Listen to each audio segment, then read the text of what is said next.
Welcome back to the REI Agent. My guest today is Tyler Cauble, a commercial real estate investor, broker, and host of the CRE Investor Podcast based in Nashville, Tennessee.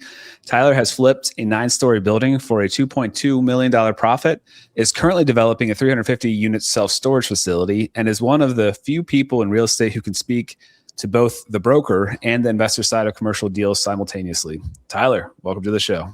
Matthias, thanks for having me, man. Excited to be here to dive into this and really about the story of going from the brokerage side into the investment side and leveraging both to make both businesses better. So thanks for having me. Yeah, you're a perfect fit for the show. I think that it's funny how often people in the business don't, in the sales side of things, don't actually invest themselves. So what got you started in real estate?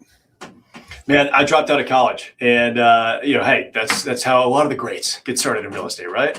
Yeah. Dropped out of college, worked as a project manager for my grandfather's construction company. I figured I was just always going to take that over one day, but about 3 months into moving back to Nashville and working with him, I got a job offer from a boutique development firm here in town, unsolicited, really. It was a developer I'd actually sold Cutco knives to when I graduated high school. For a summer job, and he heard I was back in town and offered me the gig to come in and be his in-house leasing agent they had some retail, some industrial space, some office space. They wanted somebody in-house full-time working on those assets. And so that's what I did, man. Got my start there and learned the business from the ground up. So, knocking on doors, cold calling, building up a book of business. I got to sit in on all the development meetings every week. It was a really unique opportunity. Yeah. And learned how to put together my own deals from there. So in 2018, about 4.5 years after I started, I went off and did my own thing. And so we've grown the Cauble group now, which is our commercial real estate brokerage and advisory firms. We advise a lot of family offices on building their portfolios. We do some investment sales now. We handle leasing for properties that we manage or own as well. So we don't really do any third-party leasing anymore.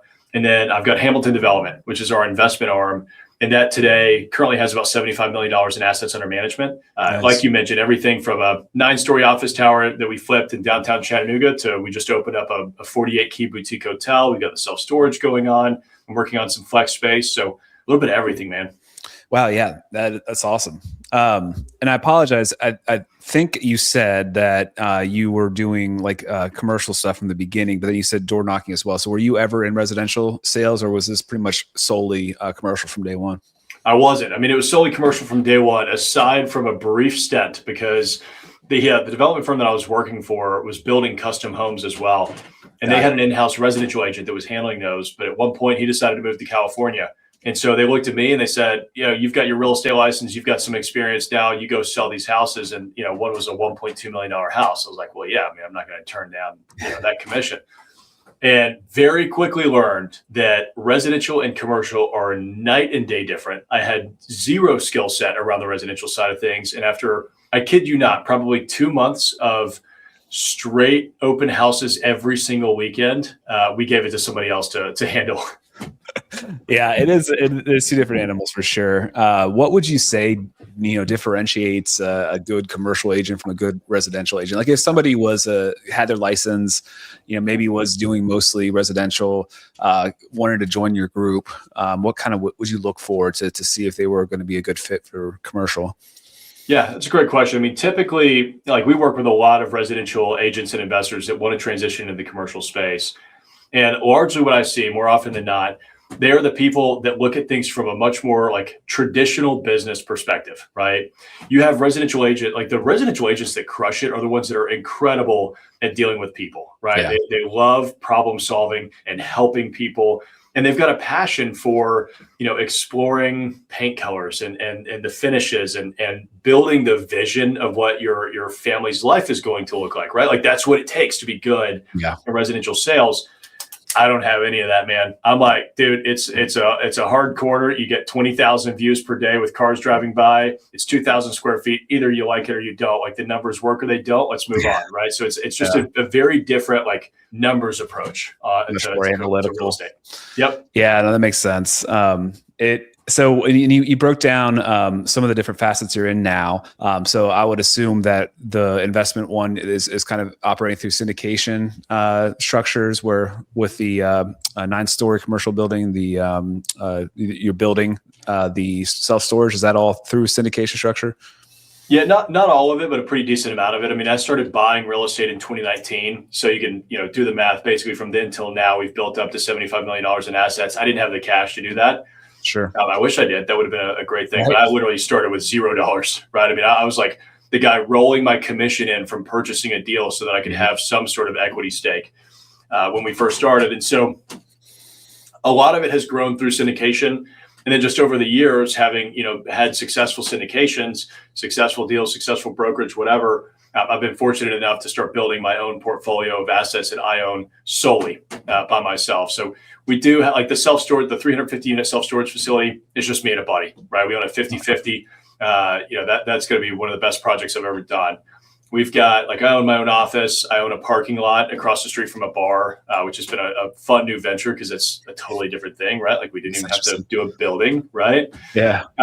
So yeah, I mean, it's a little all over the place. But like the hotel, we syndicated that, right? So I've got 40 investors in that deal that helps me make it happen. Sure. If people listening now aren't familiar with what that kind of structure is, can you give us like a bird's eye view, a bird's understanding, like of what a syndication is? And actually, while we're at it, we can explain why it's maybe a good fit for somebody that is a real estate agent and is looking to invest, but doesn't really want to have maybe some of the headaches that could come with traditional, rental type property. Yeah, no, of course. I mean, syndication is great. Like, you can syndicate literally anything. It's just a type of deal structure, and it allows you to go out, basically pass the hat and say, hey, Mr. Investor, I'm looking to raise $1 million. It's like Shark Tank style, right? I'm looking to raise $1 million. How much do you want to commit? Okay, 50 grand. All right, we'll go over to you, Mrs. Investor. How much do you want to invest? All right, $150,000. So you're able to raise capital from a variety of different investors. And the difference between a syndication and like just a true partnership, right? Like just saying, oh, well, we have an operating agreement and an LLC, is whether or not somebody that is an investor in the deal has a say in the day-to-day. So if I'm raising the capital and I'm doing a syndication, my partners are silent. They agree to the deal on the front end, they give me the money, and then I run it. They can't say, actually, I don't like that paint color, you need to change it. No, I'm running this deal, you just invested with me. Whereas in a traditional partnership, yes, you could go and raise capital from investors, but everybody has to be actively involved in making that deal happen. Right. And that's a blessing and a curse, maybe. I mean, so like if you have a really good operator, it's great. Like, you can trust that person is running the deal smoothly, and they should be providing updates along the way to make sure that kind of the plan is being executed properly. But again, with that low hassle, like you think of, I want to buy a rental, I want to own in real estate and I want to buy a rental property. I don't want to have somebody calling me with broken toilets or whatever, all that kind of stuff. Yeah. Even if you have it, property managed, like there's still some, possible headache. It's not fully passive. With these kind of deals, it is just, you're putting the money in, you're looking over a deal that, is projected to give you, a 7, 8, 10, 12% return on your cash. And then there's a kind of a strategy for what they're going to do with it. So, for example, in the 9-story commercial building that you renovated, that could have been set up that way where, you could see how you could make the value higher with cap rates and then do a refinance to get everybody's capital out after a certain amount of time. If you're holding it long term, then maybe they still have some sort of ownership. Their preferred returns would be less. So if they're getting 10% at the beginning, they may get a lot less after that, but they've had all their capital back. And then it gets a lot more complicated when you get into things like the IRR, where it's kind of like, what is your money power? Or you could probably explain this better than I can, but like, what is the power of your money over time? So like, if you get your money back really fast and you made X amount of money on top of it, your IRR would be better. Is that, you explain that. Yeah, I mean, pretty much. Like, IRRs are incredibly complicated. Like, I don't know anybody that can actually calculate them on a calculator. Like, you have to use a spreadsheet. Yeah. But basically, like, if I give you $100,000 in year one and it's a 25% return, if I give you $50,000 in year one and $50,000 in year two, it's technically like a 12.5% IRR, right? You're basically having it because of the amount of time that it's going on. So it gets really complex because you're talking about the timing of when these distributions are made. So you can act like, I actually don't like IRRs. A lot of investors, like professional investors, will lean on that as one of their go-to metrics.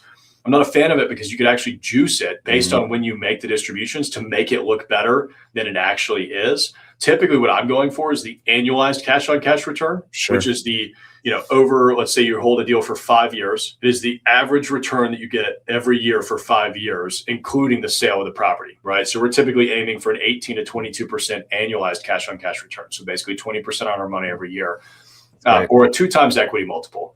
Right. So over a 5-year period, if you give me $100,000, we're aiming to give you back $200,000. Right. So we're basically doubling your money.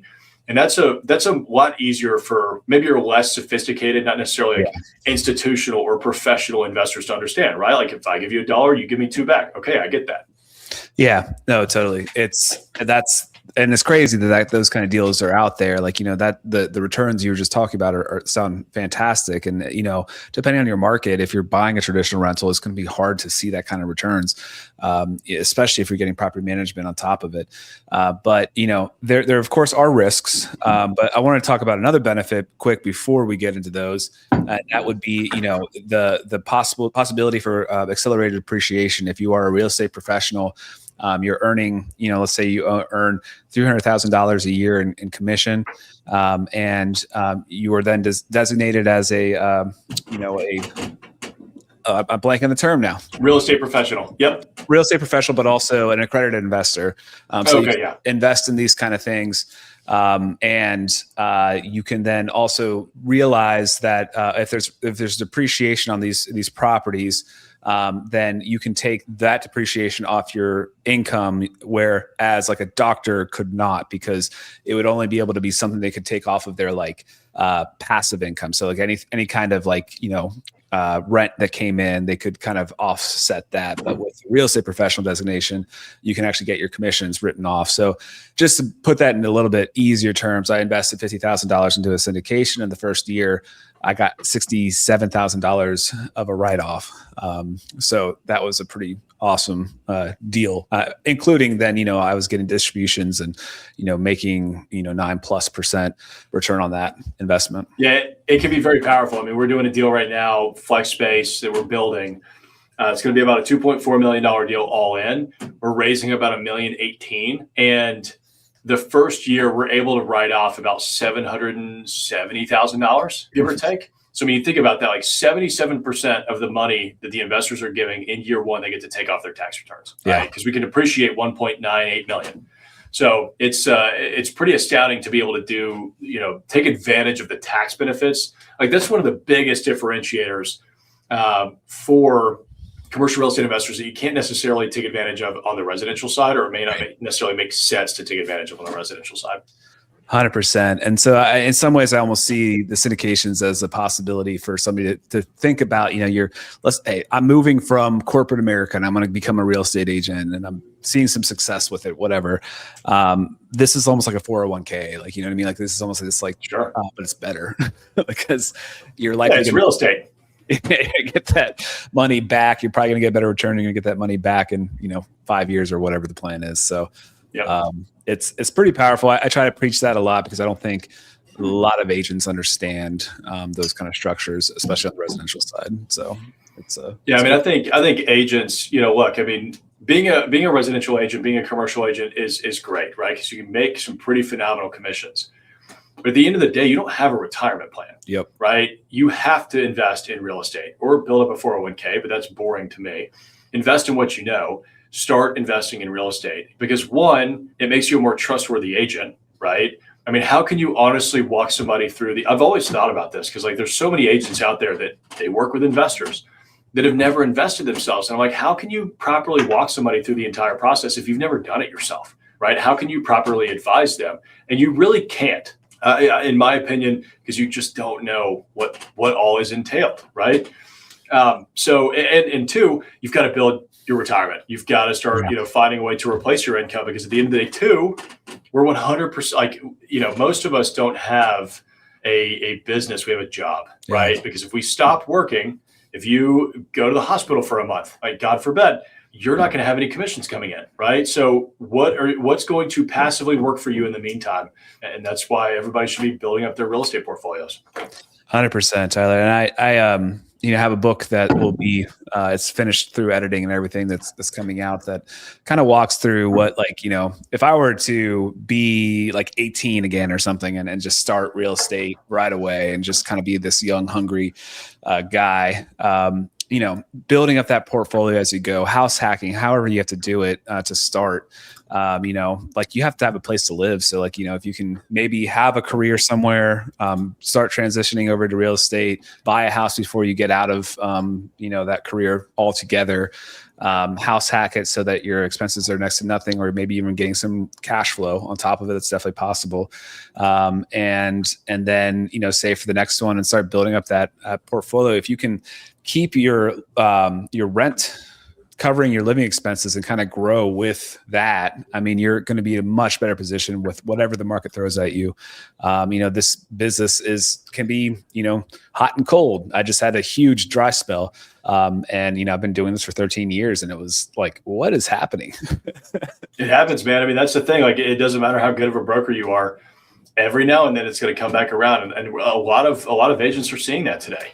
Past 6 months, 12 months have not been easy. It doesn't matter if you're in residential or commercial. It's been a very different world. And so, as long as you practice the fundamentals, you have a process and a system that you follow every single day, then at least you can keep the lights on during those downturns. You don't have to be one of those agents that gets out when the market shifts. Exactly. And you can just rest so much easier if you have that.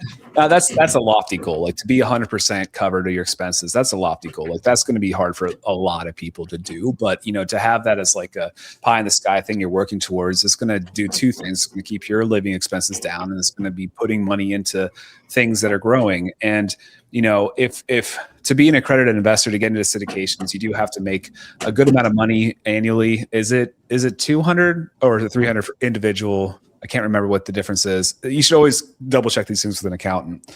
Yeah. I mean, it depends on what kind of syndication you're doing, right? So there's two different types of syndications. There's a 506B and a 506C.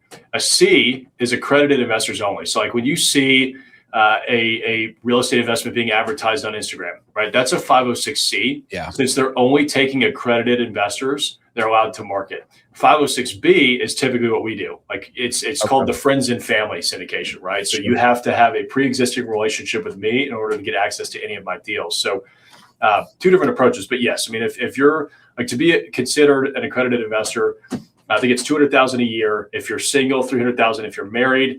And or a net worth greater than $1 million that doesn't include your personal home. Like there's a bunch of rules to it, but I would go look those up. Yeah, definitely double check on that. But that's, if you're building up a portfolio as you go, like eventually you're going to have that, $1 million outside of your primary residency.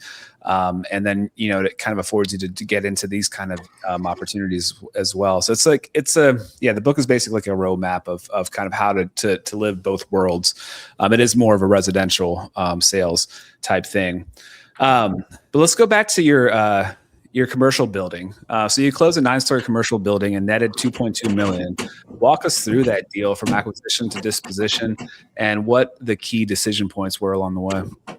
Yeah, that was a wild one. We found it through an Instagram post. I just posted on Instagram that I was driving through Chattanooga on my way to Atlanta to tour some properties down there and wanted to see if anybody knew of any off-market properties we should take a look at. One of my followers screenshotted it, sent it to his buddy who reached out. We had lunch. We went and looked at 3 properties. And then we had that one under contract like a week or two later. And it was a 9-story office building. This group had bought it out of a distressed foreclosure or just distressed sales situation during COVID. So nobody else showed up to bid on it. I think they bought it for 1.2 or 1.5 million. It was just nothing. I mean, this is a 40-something thousand square foot building, 9 stories. And we bought it for 1.8. A bank, of course, pulled out the week before, even though they already approved it. So ended up fortunately being able to negotiate seller financing. But we seller financed it. I raised some, $400,000 give or take from investors. got in there. We spent about $600,000 putting all of our plans together, carrying the property, doing demo on the building, and getting it ready for our build out. We were going to convert it into 35 micro apartments. Okay. Which we were pretty excited about. And then the contractor actually made us an offer. And, I didn't really want to sell it. We had some OZ, like Opportunity Zone Fund capital in this deal. And so we were planning on holding it for 10 years so that we could take advantage of the OZ benefits. And, so when the contractor asked us if we would consider selling, I said, not really, make us an offer. He said, give me a number. So keep in mind, we bought it for 1.8. We put about 600 into it.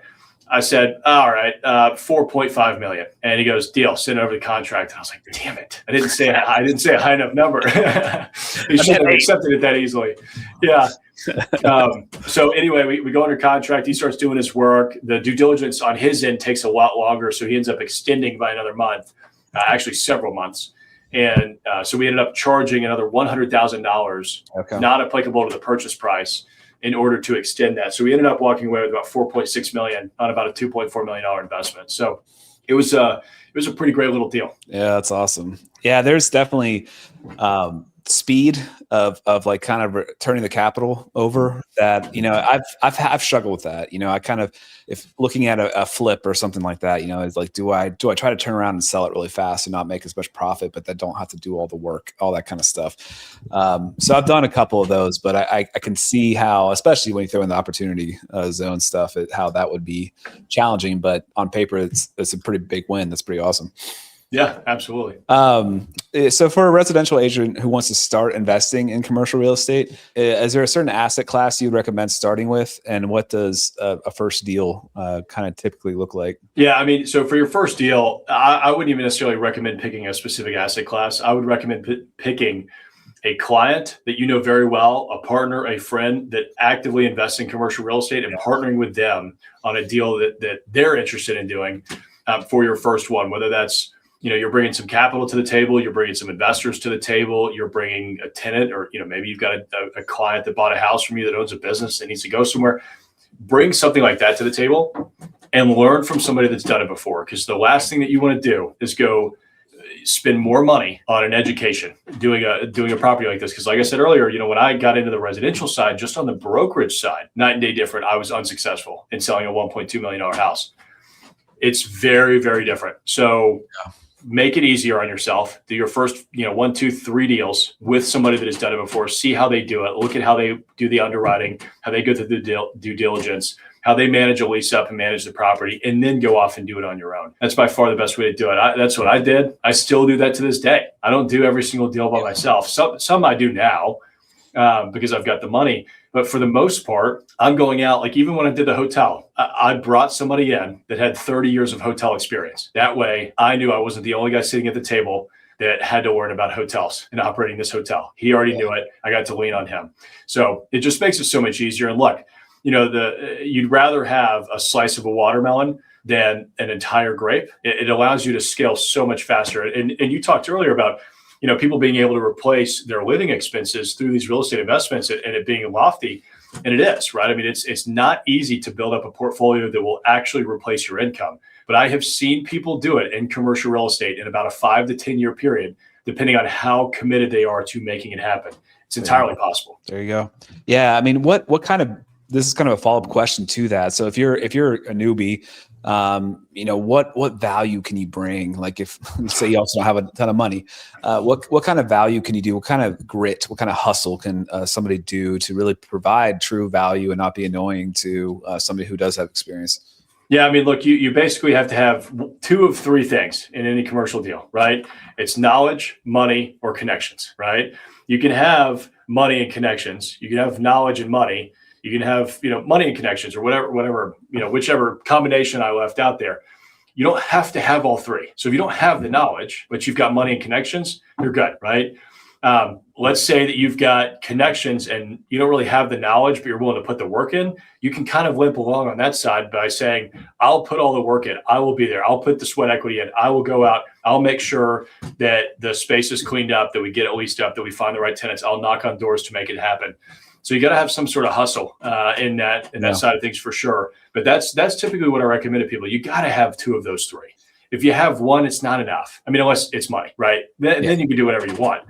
But even if you have money, you still have to have connections to the people that are going out and finding these deals, right? So, that's going to be one of my golden nuggets for later, which is, when you're going through this process, find the right people that will help get you to the next level of where you want to go, because the connections is honestly the strongest piece. Totally. So maybe there's ways that a new person could assist maybe a commercial broker. If they do get licensed, they could maybe open up a commercial space, just kind of run flyers. I don't know if you even do flyers that often in commercial, but, do something that some legwork maybe to kind of start providing some value, and maybe that will help you learn, get that knowledge aspect as well. I think that whenever somebody's starting, experienced people do want to pass on the knowledge. They do want to have, there is like some goodwill that comes from that. So I think that's definitely something that is out there, but I think it's also good to not take that for granted and to try to really provide as much value as you can if you are somebody new trying to get into this space. That's right. Yeah. I mean, it's you want to be somebody that's coachable. You want to be somebody that's not in the way, right? I mean, look, I'm busy. I have people that reach out to me that want to pick my brain all the time. It's the worst thing that you could ever possibly say to somebody. Like, I don't want to meet up with you just so you can pick my brain, right? Like that's work for me. I've got things that I've got to do. And it's not because I don't want to help other people, just make it more convenient for me. Like I just opened up a hotel. I'm there pretty much every day, making sure that the team is doing things right, that we're getting the systems and processes right.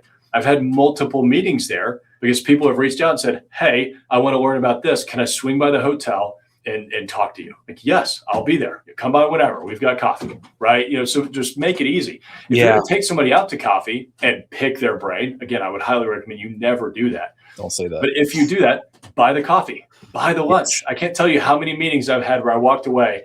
I don't need somebody to spend $5 on my coffee. I'm more than capable of doing that on my own. But it's a gesture, a cultural gesture, if you will, that tells me a lot about how you value this opportunity to sit down and for me to teach you. And, again, it's $5, but I think about that with every person that's ever done it. No, 100%.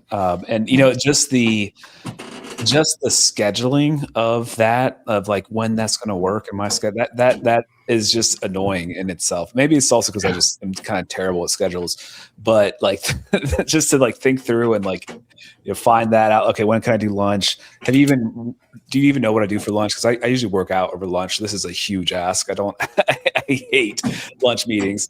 And you can come spot me. You can come spot me over lunch. How about that? 100%. That would be way better. So maybe there's a good question, a good leading question. Like, I find what you do very interesting. I would love to get into this space. What's a convenient way for us to have a conversation for you? Yeah, I love that. That's a super easy way to put it. And also just do your research. Like if this is actually somebody that you want to be sitting down and talking to, go listen to Matthias's podcast. I'm sure he has told you guys some about his like personal story before. Maybe he loves dogs. Well, cool. Can I send your dog some treats and in exchange, get 5 minutes of your time? Awesome. Right. Like little things like that go a long way because it means like one, that tells that person that this isn't just like I Googled commercial real estate in Nashville. I found this guy's name and I'm reaching out. It tells me like you're actually serious about this. You've listened to the content that we've created and put out, and you know a little bit about what I'm doing already. So I don't have to catch you up from ground zero. Like one of the most annoying things ever, because I've talked about this so much on the podcast, on YouTube, on the blog, wherever, like in interviews, is how I got started, right? And so it's always good when you're going on a podcast to, of course, give the audience a background. But when somebody is sitting down with you and the first thing that they ask you is, so how did you get your start in commercial real estate? I'm like, man, you've done nothing. You've done no research. You haven't prepared for this at all. No, it makes sense. It shows that they're not truly valuing your time because that would be readily available. So let's get into the self-storage facility that you're building. So it's 350 units. What made you choose self-storage? And what are some of the biggest surprises that you've encountered so far in the development process? Yeah, this is a great deal. It's probably the best deal that I'll ever do. I mean, at the end of the day, I've got one partner in it, and he and I will cash flow $30,000 a month once it's up and running. So $15,000 each. And there's not a lot of deals that you will ever be able to do that in your lifetime. There's several reasons as to why we're able to structure it that way. One, it's a property that I bought back in 2022, and we did a 1031 exchange from a deal that we did into this property and did a tenants in common so that we could structure it properly and then use that money to build this space out. We structured the lease, since I already own the property, as 10% of net profits. So we don't have to pay any rent for 20 years outside of what's coming out of our net profits. So it makes it a lot easier for us in that respect. But it's just it's phenomenal. I love self-storage as an asset class. You have to be very careful with it because everybody and their grandmother started flocking to that when multifamily, had cap rates compressed as low as they became. Right. And, I remember what, 13, I got started 13 years ago as well. Back then, when we were looking at self-storage deals, you could get deals at 15 to 18% cap rates. Like nobody wanted to be in that industry at all. And now you're talking about 6, 7, maybe 8% cap rates. It's crazy how much the value has just gone up because of the demand. And we did the research. So one, it was low capitally intensive, right? It cost us $1.6 million to build this out, right? Because I had bought the building for $3 a foot. That's a whole different story. We could go on another tangent for that, but it was very, very cheap. And so it cost us 1.6 to build it out for 350 units. I mean, it's like what, $40 a foot? Wow. I mean, it costs you 150 to build a home today. And so that's one of the reasons why we're able to cash flow so much. We have 350 units at, whatever that cost per unit is, and they're going to throw off $100 a month, right? So that really starts to add up. It's also lower management intensity, right? So we can hire a third-party management company. I don't have to get involved in it at all. And, it's consistent. I mean, throughout the pandemic, one of the worst recessions that we've seen, especially that hit as quickly as it ever did. Right. In terms of just rapid problems, right? Of course, 2008 was very similar, but you saw like a 0.1% delinquency rate in self-storage deals because it's $100 a month, right? For most people, they're just going to say, well, I'll just keep paying $100 a month. It's not worth my time to go over there, rent a trailer, pull all of this stuff out and put it into my house. I don't have anywhere else I'm going to put it, but I don't want to get rid of it yet. So that's just a great asset class. Yeah. Okay. So it's a building that you're converting, not like building outside storage units from the ground up. Correct. That makes more sense about the numbers. But yeah, no, that's awesome. Yeah. I was going to say the first thought I had was, it became extremely popular. It was probably the, number one thing after what, everybody got into Airbnbs in the pandemic. And then, obviously there's blood in the water with the apartments, but self-storage, it's been huge. What other types of asset classes are you thinking are exciting, or maybe people don't pay enough attention to, or it doesn't have the sexy craze right now? Yeah, I mean, I'm different because I'm a generalist, right? I'll do a little bit of anything. There's basically 3 neighborhoods that I actively invest in. That's East Nashville, Madison, which is just on the other side of East Nashville, and South Chattanooga. So I get to know the neighborhoods really well, and then we just deliver whatever we feel is necessary in those neighborhoods. So because of that, I've got 1.5 million square feet of industrial space. I've got several hundred thousand of retail. I've got some office buildings. I've got a boutique hotel. We've got some restaurants. So we do a little bit of everything. To me, it's honestly like what's going to keep me entertained with my entrepreneurial ADD. Right. And, I think here's the thing. Everybody always asks, what asset class is best? What's going to make me the most money? It completely depends on how you decide to approach any asset and what you're willing to, the work that you're willing to put into it, right? There are guys that since 2021 have been buying nothing but office and are making an absolute killing, right? There were people back in 2014 when, everybody said that retail was dead because of Amazon, they were buying up grocery anchored shopping centers. And today those properties are worth 2 to 3 times what they bought them for, right? So, you can be successful in any aspect of commercial real estate. It just depends on the deals that you find, the work that you're going to put into it. Yeah. Yeah. That's really well said. Because ultimately, oftentimes the profit is in the buy, right? In the purchase. So, if you buy a bad deal in the in the best, most popular Instagram asset class, it's not going to perform well. If you buy a good deal in one of the ones that people like, I mean, everybody thought offices were going away, right? I mean, that was one that people thought was a dying asset class, and like you just said, there's people that are doing really well with it. So I'm sitting in a 30,000 square foot office building that I bought in 2019 at 40% occupancy. So going into 2020, we were not even half occupied, and we've sat at like 92% occupancy ever since we bought it. We renovated it, we did it right, we approached the market in the way that I saw that there was a gap, and the building's done great. That's awesome. Yeah. What pitfalls would you say if somebody is looking to get into commercial? That it's a pretty general question, but like, is there any major pitfalls they should be aware of? Like, does that any kind of ask that question? Yeah, I mean, I'm gonna give you a general answer back. You don't know what you don't know. Yeah, like that is the biggest thing. You don't know what you don't know. I had no idea what I was getting into trying to run open houses, right? Or how you're supposed to properly do any of that. I didn't know. And so because of that, I couldn't do it right. Now, of course, the second we handed it off to a third party residential agent, I think it was sold within 3 months, right? So you don't know what you don't know. There's a lot of tricks to the trade. And so that's why I always say, like, find a partner for your first deal. You are going to learn an immense amount. Invest in your education, right? Go out and take the classes. Go out and like, there's not really like a commercial real estate brokerage licensing thing, right? We have the same license as residential agents. Go watch the YouTube videos. I mean, shameless plug. I've got over 700 videos on commercial real estate on my YouTube channel now. They're free. Go watch those, right? Learn the foundational aspects of commercial real estate before you ever jump into it. Because if you make a mistake, it can cost tens, if not hundreds of thousands of dollars. Now, on the flip side, once you know what you're doing, give yourself 3 to 5 years to ramp up into it. You can go and you can make $2.2 million on a flip, right? That's like the scalability, the sheer amount of volume and income that you can make in commercial. Like residential can't rival that, right? But you've got to make sure that you're doing it right. It's the two sides of what like cap rates like valuation is, right? Like it can go amazing. You do some calculations about 300 doors, and if you up the rent by $25 a door, it doesn't seem like much, but then you look at the value from a cap rate standpoint, it goes up drastically. But kind of what you're alluding to as well is there's the dark side of that.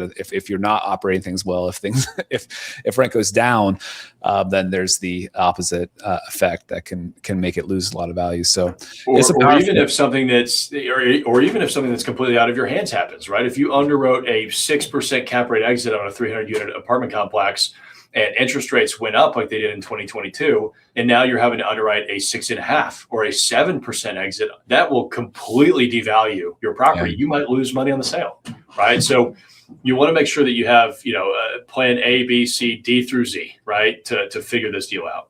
Yeah. And then, or I heard a lot of people had insurance problems too, like insurance skyrocketed and people weren't really expecting that, or factoring that in either. So it's, hindsight's 2020, but that's right. This is awesome. We could talk, I'm sure, for a long time, but I do want to ask you about golden nuggets, and you've already shared a lot, and you mentioned one already, but what else do you have for us? Yeah, and I'll go a little bit more into detail on that. Number one, roll your commissions into your first deal. Because you are a real estate agent, you have a license, you can get paid commissions. You are more than capable of representing yourself as the buyer group, right? Or you and your partners. So get paid a commission. Roll that in as equity on your first deal. That's what I did on my first one. I still do that to this day. Partner with your clients. Y'all are working with people that are buying homes all the time. If somebody can afford a home, chances are good they're making some money, right? And I'll talk to residential agents all the time and say, hey, I've got a client that owns this business and they just bought a home. They're relocating everybody to Nashville. Do you have any locations for them?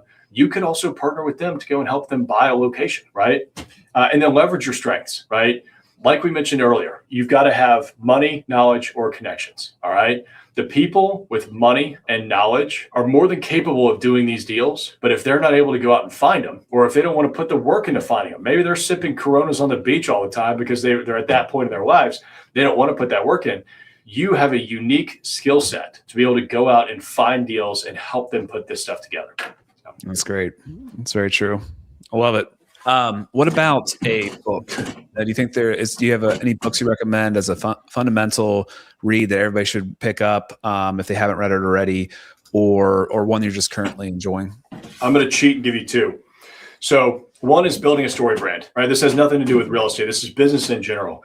But the residential agents are, and this is something that we don't necessarily have to compete with on the commercial side. As a residential agent, your marketing is everything. Your storytelling is a huge component of that because you have so much competition out there. Building a story brand is great because it'll walk you through how to actually create a brand out of your story so that people remember that.